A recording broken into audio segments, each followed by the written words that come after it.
Hello guys, welcome back to the channel, the Manga Man here, and today we're talking about Black Clover chapter 293 and 294. That's right, it's another catch-up video just after I caught up. I didn't talk about this in particular in my One Piece review, but basically over the last couple of weeks, family's been ill, I've been ill, nothing crazy but like a cough and temperature, not the vid.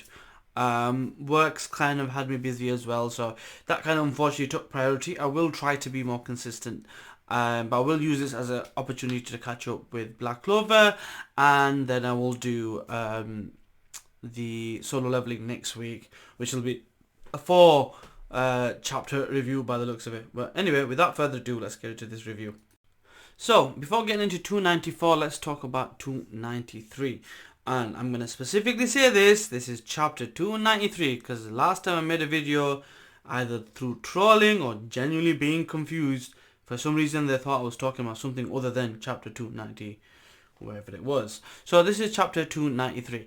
Now realistically, this chapter is exactly what a person wants to see from a story where there's people that has talent and there's people that have hard counters like Asta, the normal people like you and I, the people that, weren't born to be the most intelligent, weren't born to be the most handsome or the most talented or the most, born into a rich family and nobility.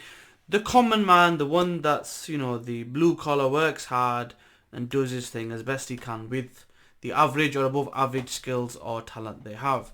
And this is essentially the story of Magna Swing, because he's constantly dealing with people that are more talented than him or have something different that makes him stand out. So he talks about luck and how this guy's just got instincts. He was, developed talent.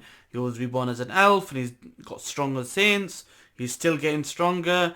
And he wasn't born a royal, he was born normal, and then he had Asta, who's a peasant like him, and basically he has anti-magic, and that's crazy, and he was like a normal dude, and there's a flashback where he's talking to Yami, and Yami basically tells him he chose him because of his guts. And ultimately, I like that. I like the idea that Yami is the way he is, and it's one of the reasons why I really don't want him to die. Regardless of how he moves the story forward, for me, Yami must live, because every single member of the crew, through hook, crook, sway or pay, loves Yami to bits and will do everything for him. And this is just proving that, because he shows his guts in this chapter to take all that damage to fight against Dante while his body is regenerating. And ultimately, once they're both out of magic, put him down, much to the surprise of everybody else who later arrive at the end of the chapter, like Luck, who we see at the beginning of the chapter and then he arrives at the end, as well as Asta and Nacht.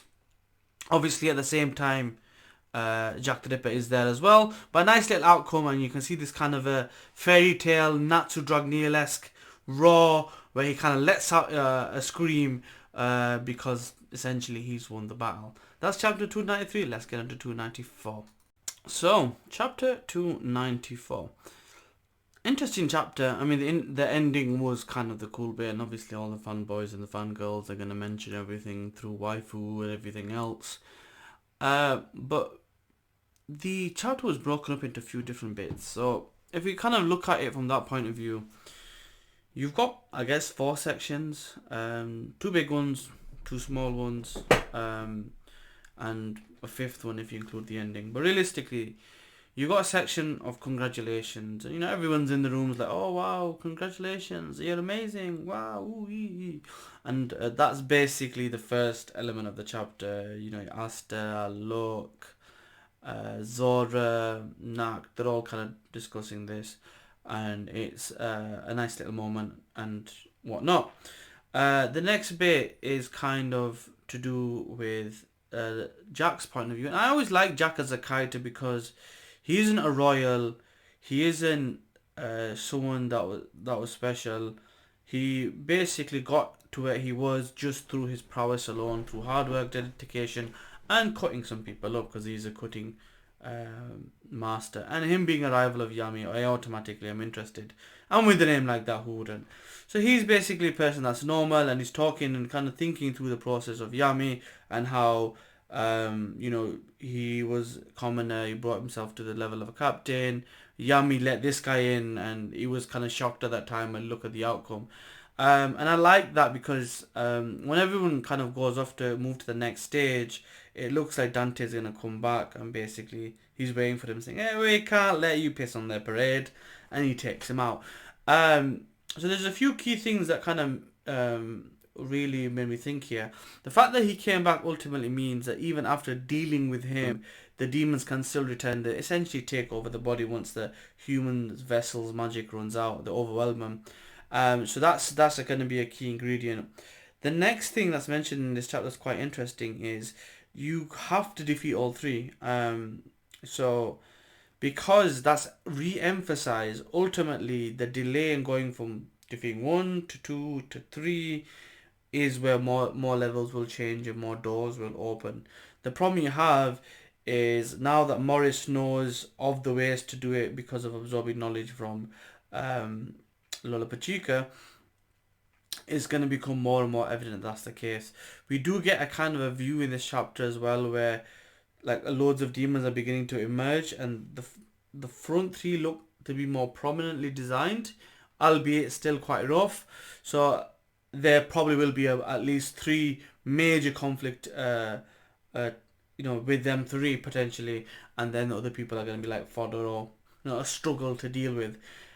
We then move on to, I guess, we see like a bit of a kind of conversation where these people, Asta and Co, are moving on to get to the next Dark Triad, and they're told that they can't move through because of the level of kind of, I guess, dense mana of the Dark Triad. It kind of nullifies or makes traveling through shadows difficult. Then we move on to the next battle, and the next battle ultimately is Vanica's, and Vanica has a friend.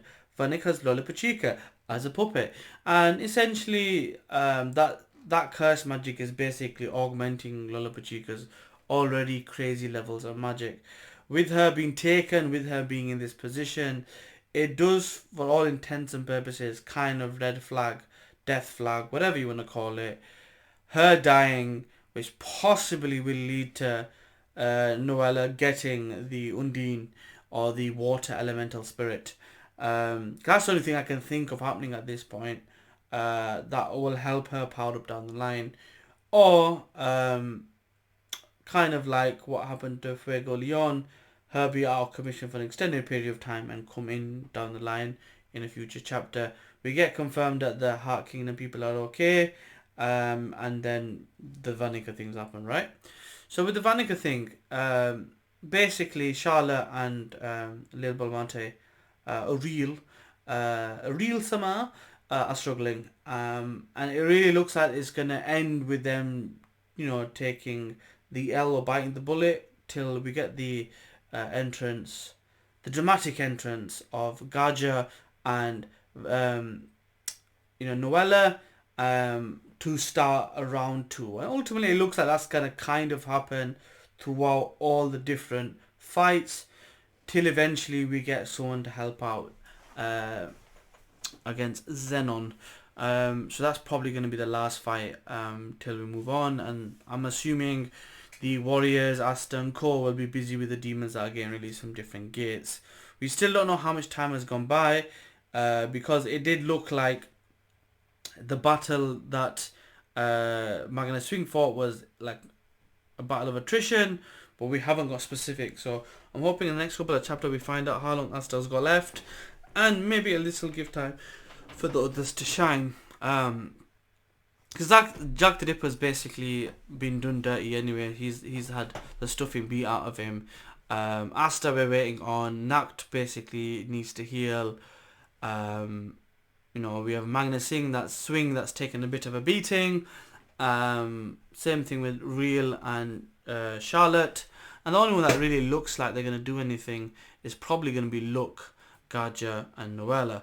Obviously Fuego's is still kicking about with his salamander, and Sis Leon, Miller Leon is still about beating ancient demons behinds. So they're going to be kept busy for the foreseeable. So let's see how it develops. Let's see how powerful these demons are, and let's see what his look is capable of if they do come to clash in the next chapter. So yeah, without further ado, I must bid you adieu, and I will see you next time. Peace.